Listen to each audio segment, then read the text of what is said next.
So once again, welcome. Thank you for being here this morning. My name is Michelle Padula, and I'm the Chief Marketing Officer for Aunt Martha's Health and Wellness. We are hosting the third out of a series of hearings on youth employment that will be taking place throughout the state. Today we will be hosting a panel of youth as well as several elected officials. I'd like to take the opportunity to thank the officials who could be with us today. We have Illinois State Representative Kelly Burke, who will be just a tad bit behind, but she will be here. We have Illinois State Representative Will Davis.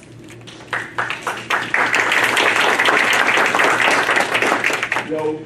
We have Trustee Slayton from Village of Hazel Crest. And we also have Trustee Rogers from Hazel Crest as well. And last but not least, we have Mayor Gonzalez from the city of Chicago Heights. And I'd like to say thank you. His team's been very helpful in helping us secure this location for the event today. And before we get the program going, I would also like to introduce Raul Garza, our President and CEO, who will be presenting tonight.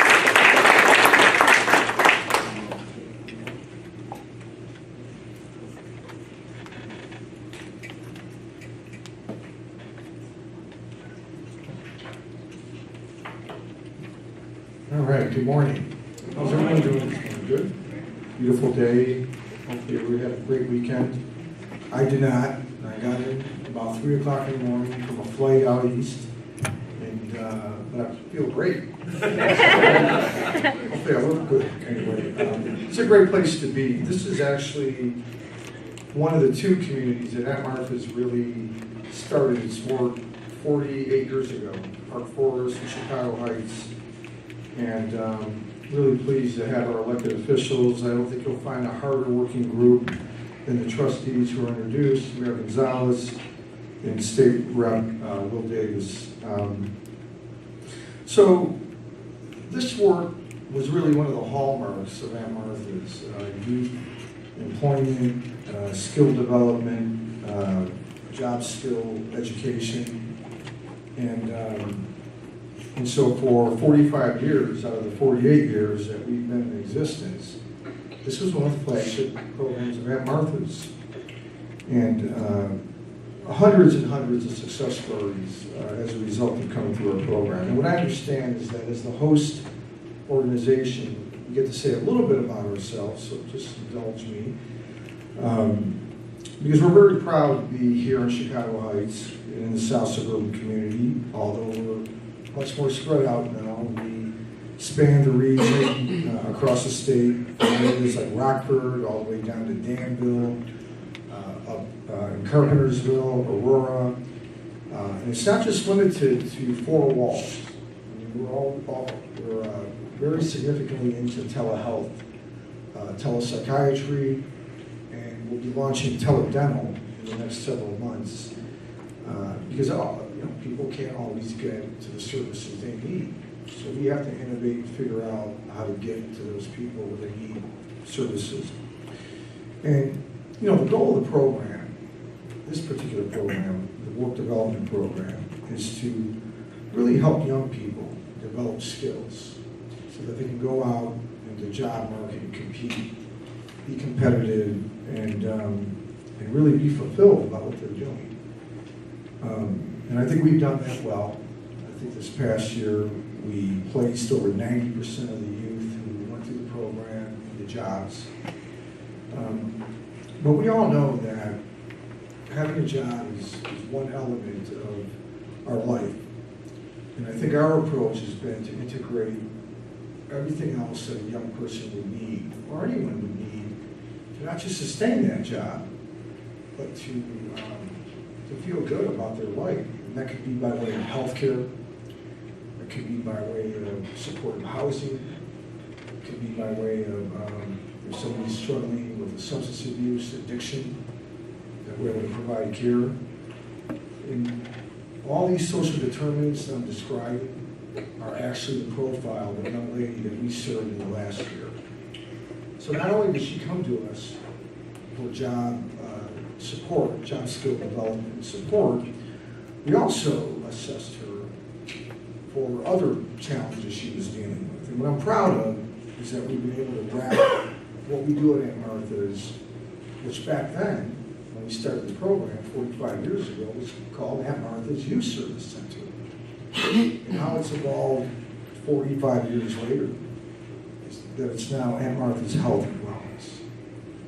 So helping young people find jobs, be prepared to compete in the workforce is significant, but if they don't have their health, they don't have their oral health, they don't have their mental health, or housing, or the right food access, then the job's not going to do them all that much good. So I was talking to a group of young people at this table here. They are participants in Aunt Martha's program. And I want to recognize two of our staff that really go above and beyond what they need to. Because they put their heart into the work. And I think that often makes a difference. And that's Gigi going back here. Gigi.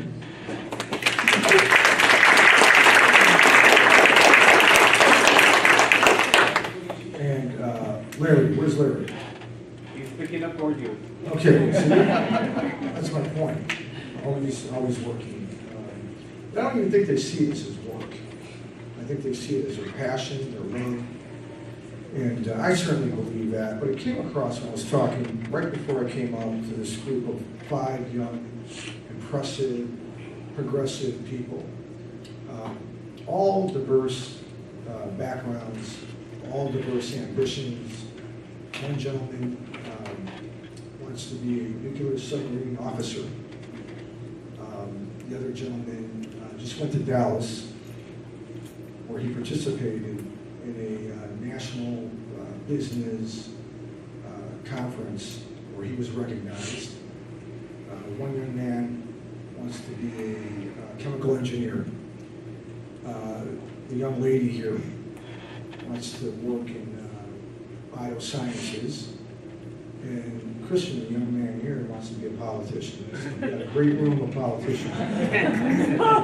Because if you spend 5 minutes with them, you'll understand the passion and the commitment they have to their communities. So let's give these kids a round of applause.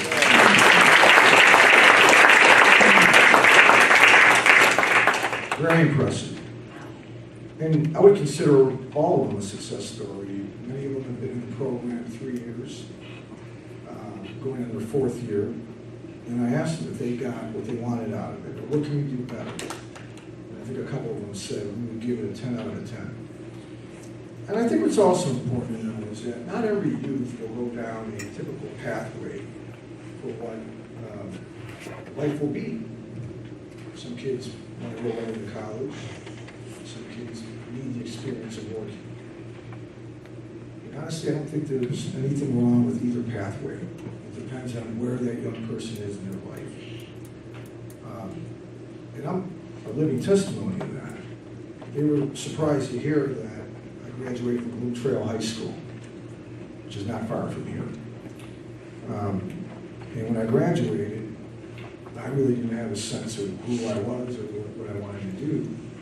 So I enlisted in the United States Air Force. It served 12 years. And while I was in, I went to school at night.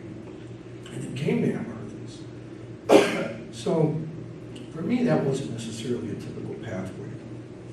And I think the most important thing, on top of understanding what kind of support people need, young people need, is to also be open-minded about where they're at in their life at that point in their life and support in the best way we can.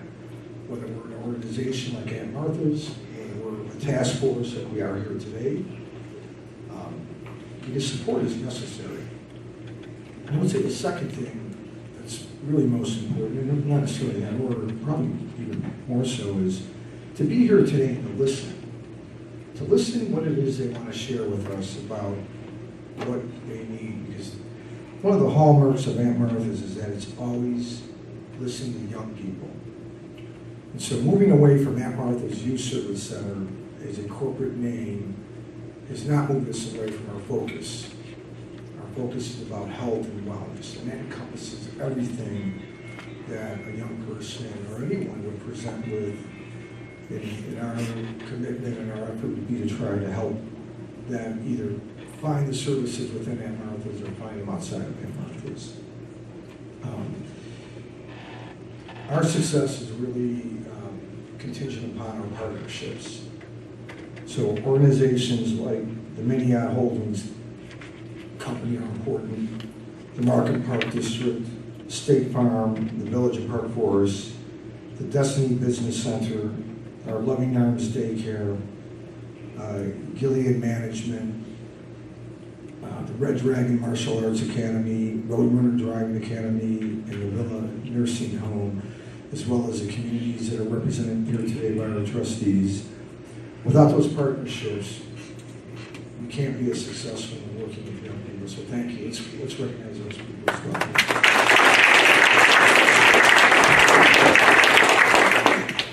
And finally, there was back in 1984, there was a young lady who came into our employment program.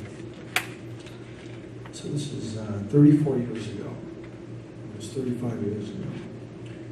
And she was a young mother. And at that time, we called it youth employment. And she has been employed with Aunt Martha's ever since. She served as my controller when I served as a CFO for Aunt Martha's, Chief Financial Officer. And for most of that time, she was my right-hand person. And she still is in spirit, but we've grown and now we're a lot larger and have more infrastructure. But I'm really proud of her because she personifies what Aunt Martha's has been about. And to go from being in the program to coming to Aunt Martha's and working and having such a significant role with us says a lot about her capability and the belief she had in herself, and thankfully the belief the organization had in her. And that lady is Therese Wesley, right back here. Therese.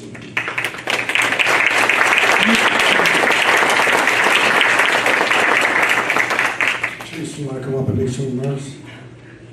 You don't have to. Otherwise, I'm gonna have us get on with the presentation, the panel. It's a very esteemed panel, and I think we'll all learn a lot today. So welcome to Aunt Martha's hosting the event. Thank you to all our partners. Jack, thanks to Jack back there. It's been a friend of Aunt Martha since the beginning, and I hope you enjoy the day. Thank you.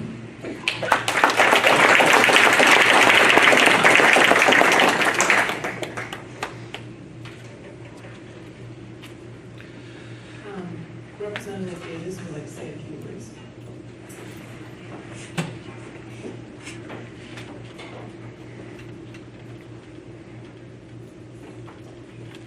Good morning, everyone. I was asked just to say some opening or welcoming remarks. I think Mr. Garza pretty much took care of that, and we appreciate the things that he said. I am Will Davis. I represent the 30th District of Illinois, where I represent the communities of Riverdale, Dalton, Harvey, Martin, Phoenix, Dixmoor, East Hazelcrest, Homewood, Flossmoor, Oak Forest, Midlothian, Posen, Robinson, and Blue Island. I've had the pleasure of serving on the General Assembly for almost 16 years. One of the things as a member of the Illinois Legislative Black Caucus that we continue to fight for is resources in the state budget for job opportunities for youth. And believe me, as good as that sounds, it's not always easy to do because not everybody believes that there should be money in the budget to employ youth over the summer or possibly even year-round, but it's something that we as a caucus continually fight for. So despite what you may be hearing in the media about the Legislative Black Caucus, we do work hard, very hard for our communities, and we lead the way, and other caucuses follow us relative to the efforts that we put in to try to make sure that there are resources available for youth, for jobs, for a number of other things to support the communities that we represent. And even as a member of the caucus, Black Caucus, as you listen to the communities that I represent, not all of my communities are 100% African American. So again, when we fight for those resources, even as a member of the Black Caucus, we fight for all of the communities that we represent throughout the entire state, as well as communities that we don't represent, because we're only 22 in the legislature, in the House, and 10 in the Senate. So we don't represent every community in the state of Illinois, but we work hard to make sure that opportunities exist for youth, regardless of where you are, what your zip code is, throughout the entire state of Illinois. The statewide task force, which was created through legislation, has been tasked with going around the state and listening to the conversations and trying to understand some of the challenges that our young people are facing, and we'll hear from a few of them today, as well as the community as a whole, what employers are facing and why sometimes it may be difficult, or the challenges that exist with them hiring our young people. So the idea is to gather information, take that information back, and then figure out the ways in which we can fix those things legislatively through the tools that we have in the Illinois General Assembly. And these are opportunities for certainly someone like me and others to hear, what those challenges are, and what then try to figure out what we can do to try to make those environments better for our young people. And the thing about these conversations, ladies and gentlemen, is that they're very difficult conversations. Let me just put it that way. They are difficult. And they're difficult on both sides of the fence, because we have to understand the young people in particular that are telling us their stories, telling us, the challenges that they're having.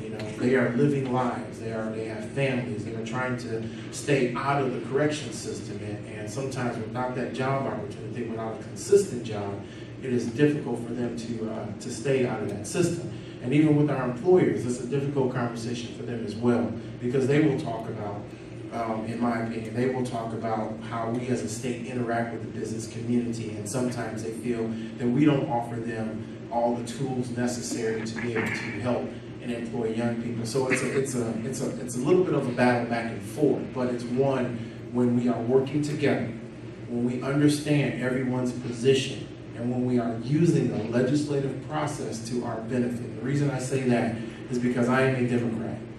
Sometimes my Republican colleagues don't always support the things that I support to try to make things better in the communities. It's just a simple fact. That's why I said these are tough conversations. And so when we're trying to advance legislation, though we need 60 votes in order to get it done, sometimes it's tough to find those 60 votes. As well-intentioned as the legislation is to help people, to help communities, to help our young people, sometimes you can't always find 60 people willing to vote in the House to support that effort. And so sometimes when you hear us talk about engagement and involvement, voting, being registered to vote, and being active in the process, that's why we need you to be active in the process. Not all of you live in Democratic areas. Your representative may be a Republican, but if they don't hear from you, if they don't understand the need to support certain pieces of legislation, if they don't know that someone in their community deems it important, then they'll say, well, nobody talked to me. Nobody came to me. Nobody said anything. When in reality, in their own communities and in our own backyard, they need some of these programs more than some of us in some respects. But when they don't hear from you, they don't know that. So that's why when you hear us, me, talking about engagement, being a part of the process, that's why we ask you to do that. And even if you are in an area where someone may support those efforts, it still doesn't hurt for that legislator not to hear from you. They need to hear from you. They need to know that there's somebody standing behind me or them, pushing them to make sure that we support these efforts. That's why this conversation is important. And I would wish more young people were here to be a part of this and to witness it, but now it's incumbent upon us to take the word and to take the message elsewhere, to talk to someone else and talk to them about being engaged and being in the process. So the next time we have something like this, a place like this won't be able to hold the number of people that will be here, the number of people that will be interested in this conversation. And you help drive the community. You will help drive your local elected officials to be a part of this conversation. And when we see that number, that's when businesses will be engaged and say, well, yeah, we want to be a part of that. Because in that audience may be someone who can help our workforce. So it all works together. And when we're working in conjunction with one another, that is when we can do the most good and get the most things done. So thank you all for being here today. Certainly hope this conversation is engaging. And again, yes, let's use it so that we can have those difficult conversations. I need to know what's happening out in the community to hear from you. I know some things, but I don't know everything. And this is how I gain the information necessary to help me do what I do better. So again, thank you all very much for being here today, and I'm looking forward to hearing from you.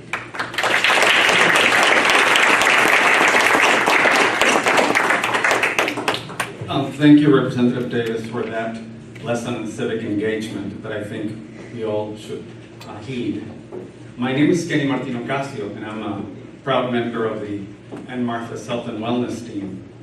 I'm also a member of the task force with the longest name in history. And that is this task force that brings us here. It's a statewide task force on developing opportunities for young and adults and youth who are jobless and or out of school.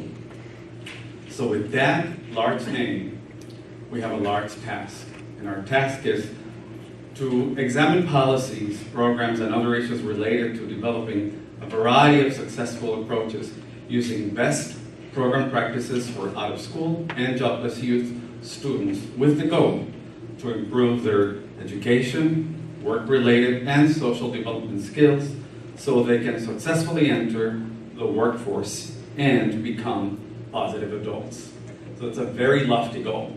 And part of that goal is to tackle problems such as the rate at which the unemployment amongst youth and those that are out of school continues to skyrocket. So part of this exercise and part of what we're doing here is to have these conversations between youth who have had some successes, and some of them have experienced some barriers and challenges in entering that workforce, and employers that have helped us in making that happen, other providers who have also been in the forefront of workforce development, and the folks who are shaping or making law, so that we can then figure out what has worked, what hasn't, and how do we help sort of ease that process so that we can not only band-aid it, but actually fix it permanently and offer something of substance to a lot of the youth that we have, such as the ones that Merle mentioned, with such great dreams. We have to make sure that they have the opportunities that they deserve. So who best to have this conversation moderated than our Chicago's very own Robinson.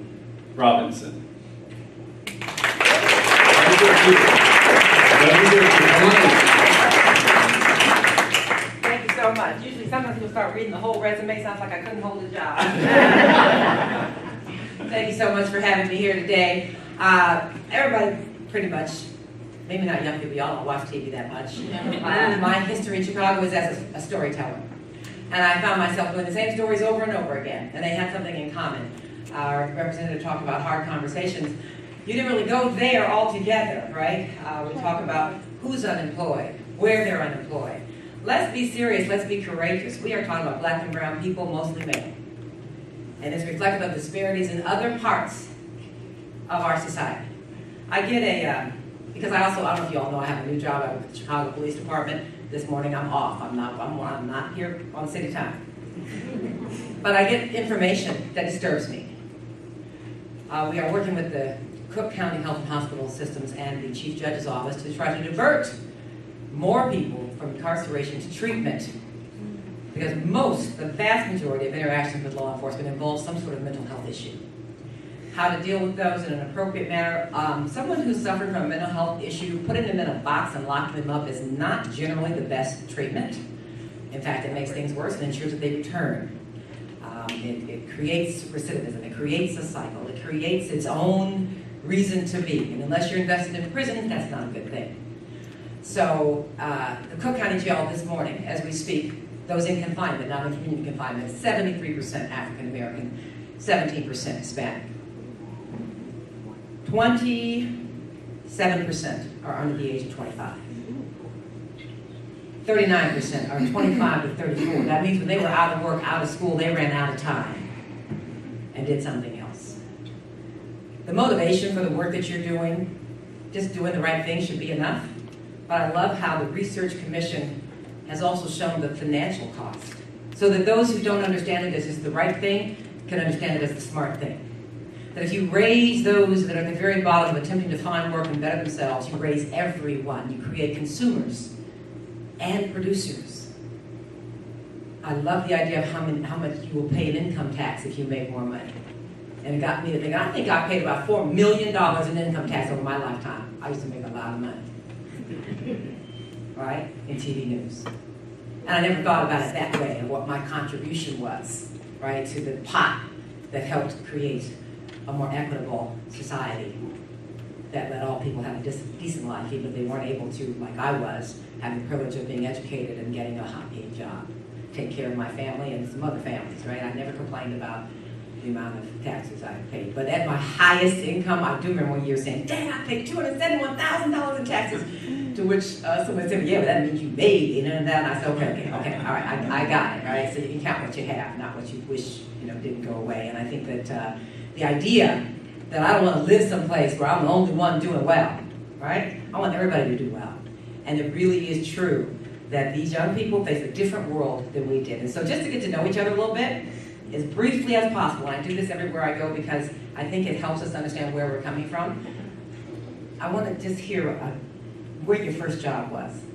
What was the first job you had? And I need it brief, but I want to hear from you guys too, right? Because you got good, big jobs now. My friend, and who helped you get it? My first job, let me know I did not want to be a housekeeper. My mother helped me get it. A friend of hers needed somebody to help her clean her house. I said, man, I do not want to do this. Right? Because she came back and said, well, you didn't get under the sink here, you didn't get so-and-so there. And I said, your house is nasty, lady. But, so it taught me how hard it was to make that dollar, because I think she paid me like $35 cash. But my first job where I actually got a check was a federally funded jobs program called CETA. I don't know if anybody remembers that. And I think I was working in a boiler room selling magazine subscriptions on the phone. That's okay, I got a check and I had to find out how to cash it. So, my mother also helped me get that. She sent me down there to sign up. So can I start here with Trustee Slayton? What was your first job? Hi, my first job was at Mercy Hospital in the kitchen. I was not a cook, I was not a dietitian. I prepared trays that went up to the patients. I probably made $1.50 an hour. But you got that check, didn't you? Oh, yeah. All right, I'm gonna go across. Down. First, tell us who you are. Okay, good morning. My name is Dallas Stewart, and I'm the operations manager of the Washington Heights Workforce Center. I work for DESI, Dynamic Educational Systems Incorporated. And what we do is we help people find jobs. We also help with funding for training. We work under the umbrella of the Chicago Cook Workforce Partnership. My first job, and Trustee Slayton, you're going to laugh, was at Orange Memorial Hospital in Orange, New Jersey, working in the kitchen.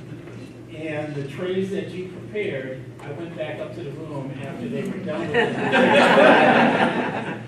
Let me tell you, they didn't always like the hospital food, so sometimes you got pre-digested food back on the Okay, I think I can translate that. Okay, so a lot of us started in somebody's dirt kitchen. And my dad made me take it. And your dad made you take that job.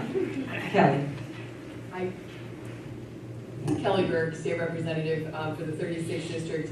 My first job that was forced on me by my mother was delivering the Old Southtown Economist twice a week, if everybody remembers that. Wow. Wednesdays and Sundays, delivering really wasn't my strong point, but collecting was even worse. You'd have to go to people's houses and they'd have to give you whatever it was, the $4 for the month, and then you'd have to go turn the money, and it was a different time. But my first real job, real summer job where I got a check every week was, I was a lifeguard for the Chicago Park District. Oh, that was a job I would always envy.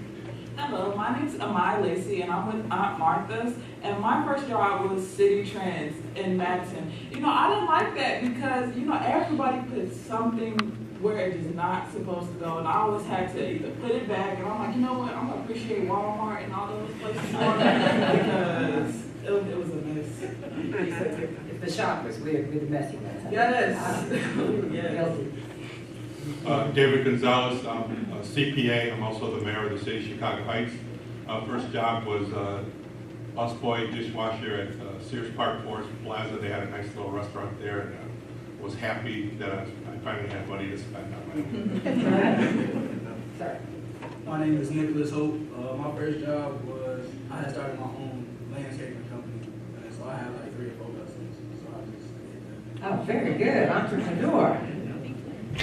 Thank you again. My very first job was like Ms. Robinson. I was a CETA kid, but not working on the phones. I was actually in Harvey. I grew up in Harvey. I was born in Harvey. I grew up in Harvey, and I worked cleaning up abandoned and vacant fields, cutting grass, picking up trash, and things of that nature. And the other thing I'd like to add is that since graduating from college as a representative, this is only, and I'm graduated in '88, I'll be 50 years old this year. This is actually only the third real job that I've had in my lifetime.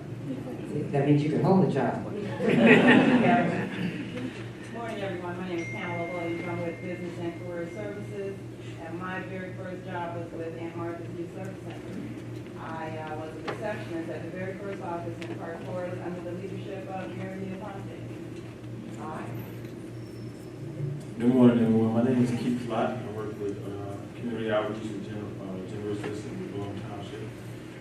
I met a beautiful young lady when I was 16. My mother gave me money to go to the show. The second time I wanted to go to the show, she said no. So she sent me to McDonald's. That was my first official job was McDonald's. All right. You said you want to go to the show, you better show me the money. My name is Jen Hoover, and I'm with Edmund and Holdings. We're a meat manufacturer in South Holland, and I'm one of the HR managers now. My first job was working at High School in the textbook center during the summer, putting barcodes on new textbooks. How'd you get that job? My aunt actually knew the person in the campus bookstore, but she didn't leave me yet, so they pushed me to the textbook center. But I worked there for a number of years. All right, perfect. I'm Leticia Gonzalez. I've been working as long as I can remember. My parents always had jobs for me to do, whether it was cleaning their office or filling salsa cups at the restaurant. But my first official job was actually with Bloom Township as a lifeguard, and now several years later I'm back operating the food pantry. All right, thank you very much. Thank you for sharing. I had to think for a minute about what my first job was. A lot of times you're not the best employee on your first job, right? We talk about the number of youth, particularly black and brown male youth, that are out of work, out of school, 54% in Cook County. And then we talk about, you'll hear somebody says, oh, America's at full employment. This is the lowest unemployment rate we've had in, memory just about. And then you hear about employers who can't find enough people to work. So I would like to start with you, Jen, because I find it interesting that we can have so many people out of work and yet so many employers that can't find the workforce that they need. How does that happen? Can you grab the microphone you have right here? So I think part of this, It's got a green light. Okay, so I think, I'm loud enough anyway, so I'll just be loud. I'm used to that. I think part of our issue is the turnover. There are a lot of people that don't like the shift, or they don't like the number of hours that we ask for the work. And we're in meat manufacturing, so if you think about what it's like to be in a kitchen preparing meat, that happens on a much bigger scale, and it needs to be kept at a certain temperature, so it's also cold. And so that's uncomfortable. Cold or bloody? It's cold. Yes, it's wet. I will say it's mostly juicy, okay? We've had this conversation this morning. But it's loud, it's wet, it's long, it's cold, and for somebody who's never worked before, to stand on your feet for 8 hours a day, it is a challenge. Especially if you have the luxury of being able to sit at home and play Nintendo games, and of course nobody really plays Nintendo anymore, and that's an awful generalistic point of view, but a lot of people don't typically stand for 8 hours at a time. So to ask somebody to do that, it is asking quite a lot of the body, as well as some of the physical labor that goes into the work. I think on top of that, there are some skills that we do wish that some people had, so work truck skills that are a little bit more rare these days. How to drive a forklift? Yes. Most people, if they say that they do, aren't very safe with it. So we have our own internal testing to make sure that somebody is able to do what we ask them to do on the machine, that they're safe and aware of their surroundings. Safety is important. All right, so I want to touch on something you said, and I want you to understand it's a safe space to say that. when you talk about, people saying, look, am I gonna stay home and play a video game and just try to, get my next bit of money however I can versus doing that, as my son would call it, soul-sucking work, okay? What do you mean? You're sucking my soul, go get a job. But, there is just this kind of inability to understand how hard it is in those early workforce years. And so, Nicholas, I want to ask you, because we don't, and young people, we're always talking about what they don't do. They don't delay gratification. They don't want to work hard. They don't, they don't say ma'am and sir. But when we talk about preparing yourself for that kind of grind, that the beginning entry-level working situations often are, how can we appeal to young people, or is that a generalization that we should not be making? Well, I feel like young people in the workforce is different.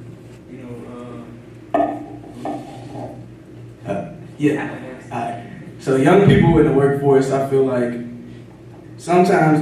a lot of young kids, they might have better experience at the job than somebody that's been there for a while, because they had that drive, that motivation to keep going. But they don't get it because it's like, oh, he's just a young kid, he don't know nothing, or he might be ready, the young kid might be ready for a promotion, but they don't want to promote him, because how would that look, promoting somebody that just started over somebody that's been here for years, but they have more work ethic and they ready to work, as opposed to the older person that's just like content, here, whatever. So the flip side of that is that you may have more motivated, certainly maybe a more energetic, in the right place employee, if you can convince them that there's a future, that you're going to be considered for that promotion or not. And Pamela, Chicago, you're the manager of Chicago Southland. Can you tell me what that is and how you?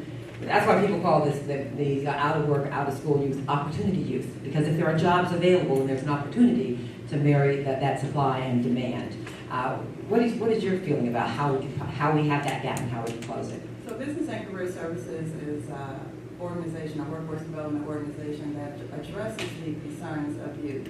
We operate 3 programs: Opportunity Works, Manufacturing Careers Internship Program, and Career Pathways.